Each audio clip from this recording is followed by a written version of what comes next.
In this video, I am not making a prediction.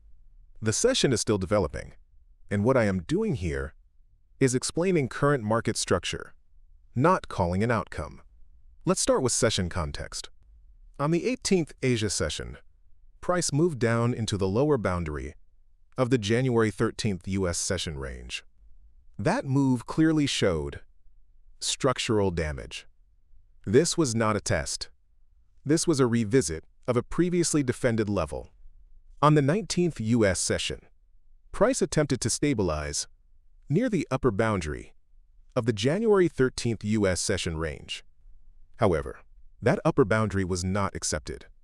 Price failed to hold above it, and no structural recovery followed.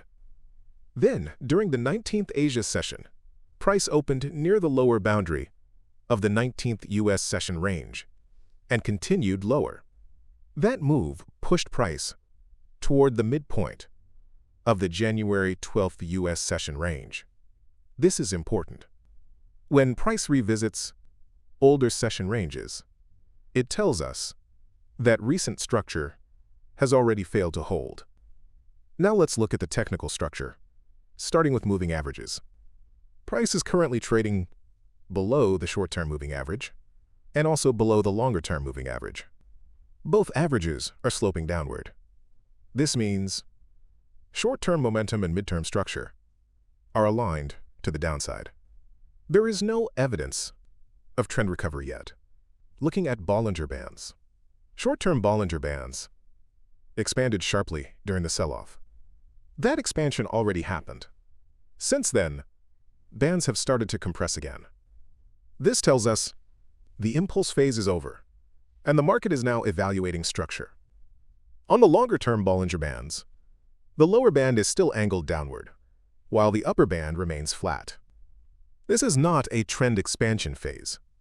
It is also not a reversal phase. Now let's look at RSI. RSI has moved into the lower range near oversold conditions. However, there is no confirmed bullish divergence. Momentum has slowed, but it has not turned. This tells us selling pressure is easing, but buying pressure has not taken control. Putting everything together, structural damage is already done. Attempts to recover above prior US session levels failed.